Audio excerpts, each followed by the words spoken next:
What's going on, everybody? This is Chris Classic dropping a work break blog. Hope you guys are having a wonderful day. Nobody tells you today on Sunday. Remember that God loves you, Christ loves you, and I love you as well. I'm praying that we all move and act accordingly to righteous and holiness, especially through the Holy Spirit, which is a gift from God that is left to us and for us, but it's not us to move as one body. We all supposed to move as one body, and I feel like everybody's going wherever they want to go because they either misinterpret or they're putting themselves before God. So always remember that. Love you guys. Make sure you subscribe to the Take It Home podcast where I talk about professional wrestling topics.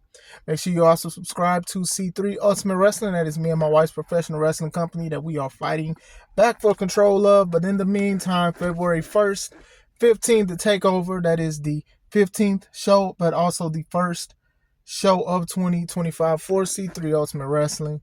I've seen some of the card. I like the card, but it's the board. So we're curious to see how they're going to run this show. Tickets are available now on Eventbrite. Also, you can get merch. There's going to be merchandise there. It's going to be in Dyer, Indiana. Make sure you get those tickets, man. First come, first serve. Since I had time today, I wanted to talk about wrestling fans. Ooh. Now, I know a lot of people shy away from this, especially if you are a content creator that talk about wrestling, or if you have a podcast like I do, or whatever, a platform. I don't shy away from certain things because, for the most part, you guys know I'm coming from a great place. And if you do disagree with me, then that's fine. I don't take it to heart. And that's low-key what's going to be part of the material and the topic today about it. Let's go into it. First and foremost, I am a wrestling fan. As a professional wrestler myself, and as a person who is a professional wrestling promoter and booker with my wife, I'm still a fan of wrestling. I grew up as a fan. I remember on Goliad Street when my great-grandfather cut the TV on. Mind you, I did not like being around my great-grandparents because I always felt that they were mean, and I always felt they didn't watch the shows I wanted to watch. We see Price is Right, and then the stories, and then Baywatch and stuff, and I didn't want to watch that. But when I saw wrestling for the first time, I knew this was something that was very interesting. We didn't have cable at the time when I was younger, and my great-grandparents did. And by the time wrestling would come on, we see like the first 30 minutes because my mom would pick us up and we'd have to go home or whatever. And I used to get mad. I'm like, man, I wanted to see that. I wanted to see The Rock versus Vader on WWE or WCW. I wanted to see Booker T and stuff like that and Goldberg. Not gonna lie. So I've been a fan ever since. Even when I started training to wrestle, I was still a fan. Even when I own a wrestling company with my wife, still a fan. Make professional wrestling content, still a fan. I am still a fan. Now, with that, we are supposed to be expecting a great show as a fan. We buy tickets, or we pay the bills, we pay the cable bill, or anything, or if you just want to go to a free show. The expectation is supposed to be a great show, hopefully. And also a show where you may go home and you might talk about it. You might tweet about it, text about it, take pictures with the wrestlers, buy merchandise, buy tickets to the next show, support it, and things like that. These are the things of what fans can do. Fans can also cheer. They can also boo whoever they want. They can also go on social media, talk about who they like, who they don't like. They can do a lot of that stuff. But at the same time, there are consequences to certain things and how you carry yourself. That's just in life, period. You can be doing good and then some people try to do harm to you. You know, look what happened to Christ. You know what I'm saying? But when it comes to wrestling fandom, right, a lot of people be like, oh, it's so toxic. The internet wrestling community is toxic. Now, and I'm going to say this, I know a lot of people get mad, but the IWC does not represent fans in total. There are some wrestling fans who don't even care for the internet wrestling community. They don't care to go to Twitter or Instagram. They don't care to post their opinions or who they liked and what they didn't like and things like that. And that makes them still as much as a fan of somebody who does. Some people do not want to do that. Some people rather just watch it and then go. Social media has been very draining for a lot of people, right?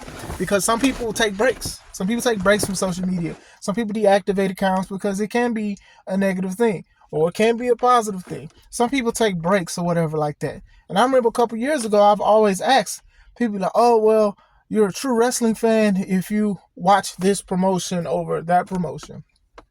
And my question was, why is this promotion the standard for professional wrestling and this is not? Excuse me. And nobody answered that. Nobody can answer that. And I've always said, if you're a fan of one company, that's fine.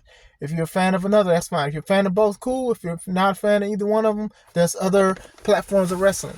So when I go back to the fandom, right, I do think that some fans think they are entitled to certain things when it comes to professional wrestling. And I think that it's a thin line between interest and then straight up disrespect, if that makes sense. Like, some people, they are interviewers. They're wrestling media, right? Tony Khan, he has a lot of them that he has for media scrums in WWE as well. And I remember one media scrum they did. It was one of the matches they had. It was a great match. It was the Acclaimed versus Swerve and the Glory. Swerve and the Glory were the tag champs, and they beat the Acclaimed. I believe they beat the Acclaimed in their hometown, home state, or whatever like that. So one of the people who was an interviewer asked Tony, hey, you saw that the crowd was really into the Acclaim.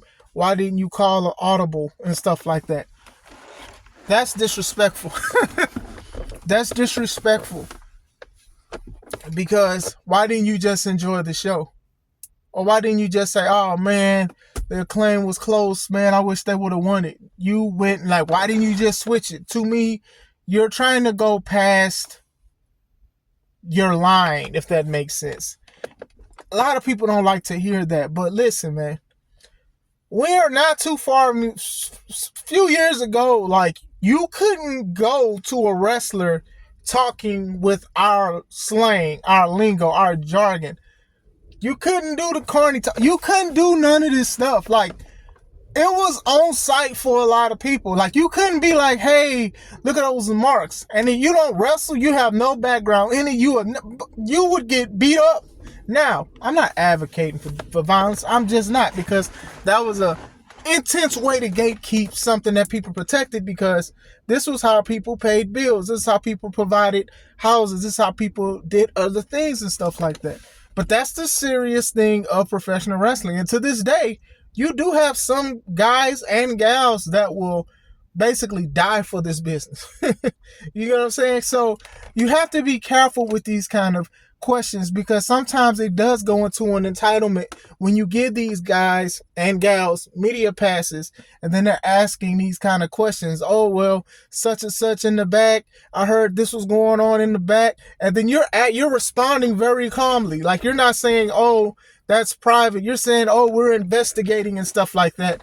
You do not need to tell everybody what is going on behind your closed doors, because one, that's personal and is also confidential. Now, fans, if you are an uber fan of something, you're going to push it sometimes, right? Because you want to get the inside scoop. You want to get that stuff. You know, that's why a lot of people still like or listen to Dave Meltzer and Sean Ross Sapp and stuff. And people be like, oh, well, they suck. They don't know what they're talking about. Regardless if they're accurate or not, people still read their posts. They read their notes. They subscribe to their newsletters. A lot of people still do that because a lot of people want the inside scoop. When Marvel was on top of the movie franchises and the box office and stuff, people wanted to see who's going to be this, who's going to be that. Me, I could sit and wait. I'll look at a trailer. You're going to show me what you want to show me, and then I'll enjoy it. I didn't need to look up online the cast and who's all this. And some people just want to, because some people don't want to miss out, and I can understand that. But then some people are just like, I just want the inside scoop. I care about my content more than the content that I care about. And that could actually be a bad thing, because sometimes You mess up your integrity when you do those kind of things, when you ask these kind of questions. You get what I'm saying? So I'll even say that. And even going back into jargon, right? Marx. Marx is one of the most overused word for people wrestling and non-wrestling, because people have ran it to the ground, and people used to get into fights for calling somebody a mark, because usually people weren't going around just calling people marks unless you were calling them a mark through another derogatory term. Excuse me. Now people is like, oh, if you like WWE, you're called a WWE drone. If you like AEW, you call it an AEW mark. Or if you just show any excitement about a professional wrestling company, you're just a mark in general. To a degree, a lot of people can be a mark. I don't think that some people actually don't mind calling themselves a mark. They'll say, oh, I marked out when such and such show up or whatever like that. But that's definitely a term that is overused, misused, and obtuse. Guava juice, giant shake, birthday cake, large fried chocolate shake. Shout out to Timmy Turner and the Fairly Odd Parents. It's definitely one of those things that a lot of people overuse.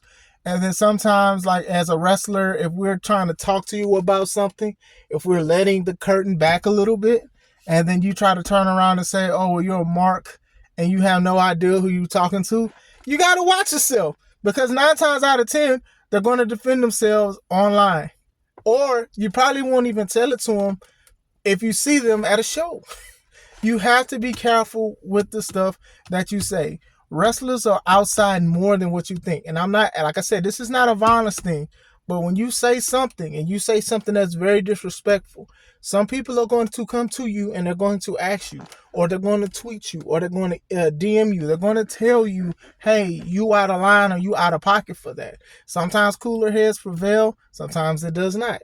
But Mark is just definitely one of those ones. Now, even me, right? Even some of my content, I try my best to not give everything, because I do feel like we need to keep a lot of stuff to ourselves. And I think some people need to understand that. I'm not going to give you everything, because my thing is to entertain. It is also I also see wrestling to me as an act of service. So what I try to do is I try to give the best way to serve the community and to serve people and to help people out, and also put wrestling in a positive light. I can only speak for me and the company me and my wife have, right? But on the other side, they do have some wrestlers that just chilling, telling everybody everything they need to know. Ask me a question, I'll speak about this. I'll tell you everything, because it's content. It's content.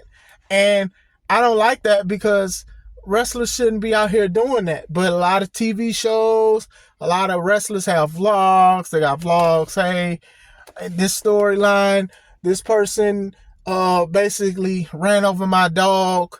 They'll literally do this. Like, they'll literally be walking to the freaking venue. Hey, this is Pepper Ann, and she ran over my dog, but we're really best friends, and we drove on the way to the show.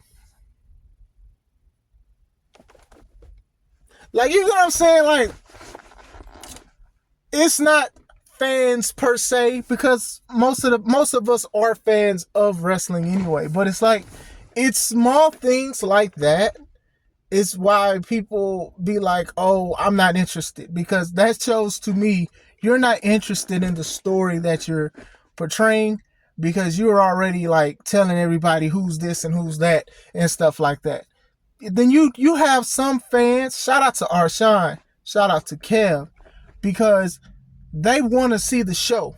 They're there to enjoy something. They are there for their emotions, right? To enjoy something great. So they want to see it. And then the way they speak about professional wrestling, especially what they just did about a week and a half ago about Crown Jewel and stuff, is they're very like passionate about it. And they talked about it for about 3 hours. And they were very, very respectable to the game, because they was like, hey man, we just love wrestling, you know? that's one of the things that I respect about them, is that they're really just speaking from their personal thing. They're not trying to sit here and try to use terminology they're not fond of. They're not trying to say, well, I'm right here and you're wrong and this and this and that. That's the thing about a thin line. It's a thin line between being passionate about something and being disrespectful. And people cross the line. You cross the line so many times with it, because sometimes that passion turns into entitlement. And the entitlement is the problem. The entitlement is, oh, you need to tell me your real name. You need to tell me this. You need to be my friend because I subscribe to your channel and bought feet pics. You need to be my friend. Like Melvin, or is it Melvin? Melvin from Players Club. Like, you need to do this because I'm investing money and stuff like that. Now, I appreciate what people have done for me as far as promote, buy things, subscribe. I do that. But at the same time, I'm also human, right? So I have boundaries. I have certain things that I'll do and certain things that I won't do, right? So just because, and I've always said it, I don't want people to think when I say I chose to do this and stuff, I don't want people to be like, oh, I'm asking you guys to feel sorry for me because I chose to do this, right? But at the same time, I chose to do this, but I did not choose to be disrespected. And I do think that a lot of people go a little too far when it comes to those kind of things. You know, a lot of these promos, I talk about promos all the time. And I'll be like, oh, okay, I don't like the tough enough promos that people do. Oh, well, I worked hard to get here. I'm like, people work hard every day, B. You got other stuff that you got to do. You have other stuff that you have to do. What makes your stuff different from everybody else's? Everybody has went through adversity. Everybody went through adversity. Wrestling, non-wrestling, anything. Everybody has went through it. But what makes yours special? What makes yours motivate you to be special from everybody else's? You know what I'm saying? Dragon Ball Z is a good example, right? Goku / Kakarot, Vegeta, right? Both of these guys born around the same time. One person upper echelon, other person lower class or whatever like that. And now look at them, they're friends and rivals and stuff like that. But at the same time, they all went through a different form of adversity, a different way. I know it's a fiction show, I know, but I'm just saying, it's just, how did you get there? That's the very important part. Going into wrestlers, right? Now with Twitter and social media and stuff like that, wrestlers can't interact with fans. And it's been going on for years with dirt sheets and with a whole bunch of stuff, call lines and the hotlines and stuff like that. But now it's more than ever. Like, you can literally just tweet a wrestler and a wrestler can respond. Or they can tweet fans and fans can respond. It's some positive love stuff. And then there's some negative stuff too. Going back into keeping stuff behind the curtain. One of the times, Rhea Ripley was like one of the biggest bullies with the Judgment Day. But as soon as the fans started booing Maxine Dupree from Alpha Academy, she decided to put her cape on in the middle of her being a bully, basically acting like she's breaking people's legs and beating them up and making people scared, to being like, oh, well, she improved and she did all of this stuff and it just makes me sick that y'all don't like this person because they work so hard. Rhea, your group just jumped people. Y'all just beat up the Alpha Academy. Like, what happened? Like I said earlier, fans have a choice. They can boo the person y'all want us to cheer. They can cheer. They want to boo. It's okay. That's fine. You have to have thick skin in this business anyway. People, y'all was supposed to be bad people, and then people was cheering y'all because they like Rhea. They like how she pinned women. Like, to me, it's like you kind of slowed it down for me a little bit, because it was just like, dude, y'all beating up people all the time. So her getting bullied on Twitter, that's not nothing to be like, oh, well, I need to speak about this. No, you didn't need to speak about that. Like, come on, man. Let's just try to keep the business. Ricochet, right? Ricochet, new name is Ricochet off of Twitter. He has to stay off of Twitter. Him and Samantha. Yeah, listen. I've seen both sides. these quote unquote fans, they are very invasive, talking about his personal life, talking about his money, talking about his fiance, talking about whatever he says or whatever like that. So my thing is this: don't even talk to them if you are going to stay on social media. Leave them alone, because they are trying to get a rise out of you. I had to learn this as a young man. It's like sometimes the loudest person is the one that gets in trouble first, or the only one that gets in trouble. I used to be the loudest person, but people used to give me a hard time. So Ricochet needs to know two things. One, some people just gonna be negative and they're pushing your buttons on purpose. Two, I don't think a lot of the criticism that he gets. I don't want to say a lot. I don't think some of the criticism that he gets is actually negative. I do think that some people actually want the best for him. You know, I've talked about his lack of promo skills, and I think he needs to work on that. But it's definitely hard for him to do it because he's been doing this for so long. And sometimes it's hard for people to change how they do things. It's 100% fact. Now, I will say, as far as Ricochet's part, is he probably does need to stay off of social media. I'm not a fan of cursing like that. I try not to curse. Y'all know. But, you know, some of the stuff that he said, and even like kind of dumping on his previous employer, you don't need to tell nobody that. You don't need to tell nobody that. You don't need to tell nobody, oh, well, A, B, C, D. And then even Samantha, she did the same thing. And then people got mad at her. They got mad at her because she didn't like announcing, even though she was very good at it. Like, people really got mad at her. Like, oh, you were just being fake. Like, excuse me, there's a lot of people that go to their job that they don't like. Like, you get what I'm saying? Some of this stuff is not even just fandom. It's just toxicity. It's just that you're just trying to get a rise and stuff. Because just like I wish more wrestlers would low-key gatekeep wrestling, look at what these toxic fans is doing, the IWC is doing. They're trying to gatekeep something that we should be gatekeeping them from. I'm just saying, man. I'm just saying, because when new people come into the community and they say they like wrestling and stuff, people either try to get them a backstory, or they'll be like, oh, well, you don't know this because ABCD. I'm like, well, let these people look at what they want to look at. You know, you can recommend other companies, you can recommend other wrestlers, that's fine. But if they like WWE, they like WWE.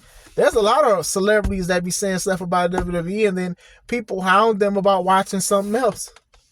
And I'm sure on the flip side, same thing for when people talk about AEW, they talk about WWE. Now, I do think more people are going to get on the ones who are bigger fans of WWE, but it's just me. But that's why it's just, social media is just one of those things that just make us all connect to each other, like on phones. Like, you know, back in the day, you used to have to go to your computer or your laptop to email or MySpace or tag or anything. Now you can just do it on your phone with Facebook, with anything, Twitter, all of this stuff. And even like Ricochet, right? And I wanted to bring this up too. With Ricochet. Ricochet be having points, but sometimes he don't be having points. Like, for example, one person tweeted, and I think this was like a general fan. It was like, oh, Ricochet's not in WWE anymore. So he's on, oh man, I'm a big fan of you. Oh man, that sucks. I won't see you on WWE anymore. I'm paraphrasing. So he was like, oh, well, if you're a big fan of me, why don't you watch me on AEW? I think that's kind of crazy. It's not a good thing to tweet. It's not. I mean, you could have said, hey, I'm on AEW. You know, hope you watch me on AEW, even if they say they don't watch it. Now, to Ricochet's point, if you are an avid fan of somebody, I can see why he said, hey, why don't you watch me on a different platform, on a different channel, on a different station, in a different company. I can definitely understand that. But at the same time, sometimes it's not the person, it's the platform. And that doesn't make them very interesting, right? So, for example, I'm just using a random person, probably the person everybody talking about this week, Denzel Washington, right? Denzel is one of my favorite and the world's favorite actors, right? But if he turns around and does a movie where he's the devil, I'm not going to watch it. I probably won't watch it. It was something demonic or whatever. I'm not going to watch it because that's not something that I'm interested in. That's not the platform or the light that I want to see him in. I just don't. I'm not interested in. There's a lot of movies with a lot of demonic tones and undertones and stuff that's coming out that's blatant. I feel like there's disrespecting the Most High, and they could have some of the greatest actors in the world. And just because I'm a big fan of the actor or actress or singer or whatever, that does not mean I'm going to watch it because that's what the platform they're on. I don't have to do that. That's the same thing with AEW. Same thing with WWE. Hey, I'm a big fan of MJF. And then if MJF goes to WWE, people be like, well, WWE is going to ruin him. And that's happened before. Not saying they got ruined, but some wrestlers, they will leave one company and go to WWE, and then people be like, well, WWE is going to ruin them. WWE is going to ruin them. WWE is going to ruin them. I'm not going to watch it. I'm not going to watch them butcher such and such. Same thing. Same thing on both sides. So for the person to say that, I believe it was a woman, I'm going to say there. I do see their side. I see their side because maybe it's just the platform. Maybe you don't like the story, the wrestling that they do. Maybe there's some people you just don't like. Maybe you don't like nobody that's on the AEW platform. So it's just like, okay, cool. I'm a fan of you, but I'm not going to watch you over here. I see both sides. So when it comes down to it, I'll just say this. Fans have a right to say and tweet and do how they feel. So do wrestlers, so do these people who do medias and stuff like that. The consequences that come after that, you're not in control of. You're not in control of these kind of actions. And I do feel like some fans, they do anything to stay relevant or be relevant or push people's buttons, or they try to get ahead in front of people. I don't consider myself wrestling media. I don't. I mean, I feel like I'm in the business. And I do podcasting and I do interviews and car vlogs and stuff like that. But I don't feel like I'm technically media. I'm not a journalist or anything like that. I didn't go to school for it. I don't have a degree in it or whatever like that. My degree is in science. But at the same time, I do this with respect to the business. I do this with honor. I do this with merit or whatever like that. I'm not trying to step on anybody's toes or try to get like the inside scoop, because I hear stuff sometimes and I'm like, I'm not going to say nothing about this because I respect this business. I don't need to be talking about contracts being up all the time or such and such and this and that. Do I talk about some of the stuff about fights and stuff? Yes, I do, because it's in public. It becomes public and stuff like that. Then I also say, this is not something that should be talked about. This is not something that I should be talking about. Can I do better and say, hey, let's not talk about this? Yes, I can. I can literally just be like, hey, let's not do that. But at the same time, I'd be like, man, why does the world have to know about this now? Well, time to talk about it because everybody knows now. Small rumors I talked about, I just be like, just enjoy wrestling. If you are a wrestling fan that you say you are, claim to be, just enjoy it. Some people are not enjoying wrestling like they should because they want to be right so much. And sometimes trying to be right, you live wrong. That was a bar right there. Give me a 5. Ha! Dap. Still. For example, I'm going to say this before I leave because I ate earlier. But WrestleMania 40, right? It was so many dirt sheets, like 6 months ahead, like all the way in 2023. Everybody and their mama knew up and down the card. They knew what happened on match night 1 and night 2, and Cody's gonna lose, and The Rock and Roman is gonna happen, and such is gonna wrestle, Stone Cold is gonna wrestle, Undertaker's gonna come back, Brock Lesnar's gonna come back. Like everybody, not everybody, but a lot of these outlets, they said something and then it didn't happen. And a lot of people started holding people accountable to that. And then it was like, oh, it's not from my source. It's from a different source. Mind you, this is from wrestling sources saying this. Oh, it wasn't my source. It was somebody else's source. I got this from somebody else's website. So it's like, now you're messing with your merit and everything like that. You're not enjoying it because you're too busy defending yourself. You're too busy defending yourself because You went with something and you ran with it, and you wanted to be the first one to do it. Now you're the first one to apologize.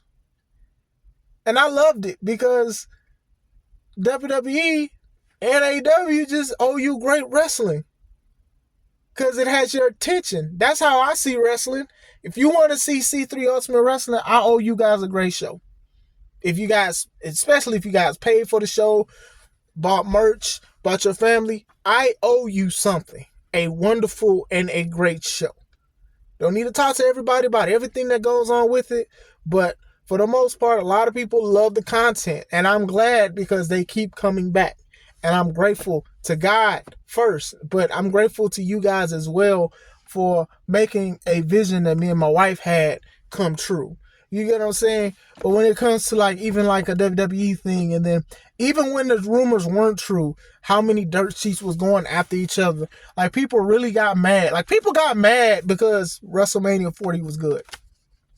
You saw that don't even make sense, do it?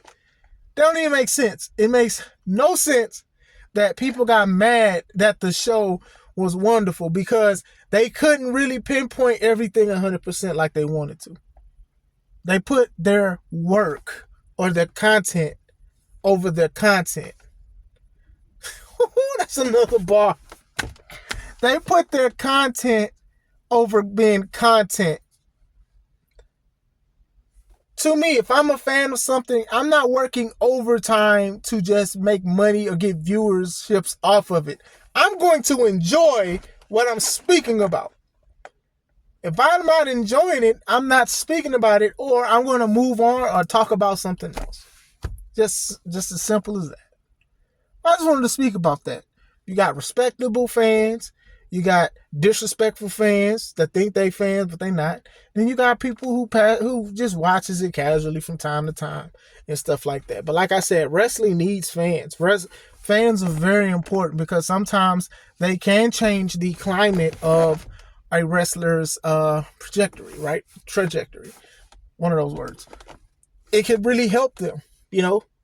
Swerve won the championship this year. He beat Samoa Joe for it. Swerve was out there killing it, having great matches and stuff like that. Daniel Bryan, or Bryan Danielson in WWE, when the Yes Movement started getting big and stuff like that, you know, they knew that they couldn't just dilute his momentum. So they put him in the triple threat main event for WrestleMania. Mind you, this match was after Undertaker lost the streak and had the crowd up after that. Like, come on, man. Like, Kofi Mania, right? Kofi Kingston finally winning the WWE title. Remember, he wasn't even supposed to be in the Elimination Chamber. But Mustafa Ali got hurt. And it went to Kofi. And people was excited for Kofi. They was chanting. They was buying shirts and everything. And look what happened when at that WrestleMania. He wound up beating Bryan Danielson for the title. One of the best moments I've ever seen. I'm just saying. So fans are very needed, are very central in professional wrestling. But like I said, thin line between passion and disrespect. But let me know what you guys think. I hope you guys have a wonderful day. This was a very long car vlog. A little over 30 minutes. I definitely need to go back to work. But I hope you guys have a wonderful day. This is Chris Classic. Just take it home.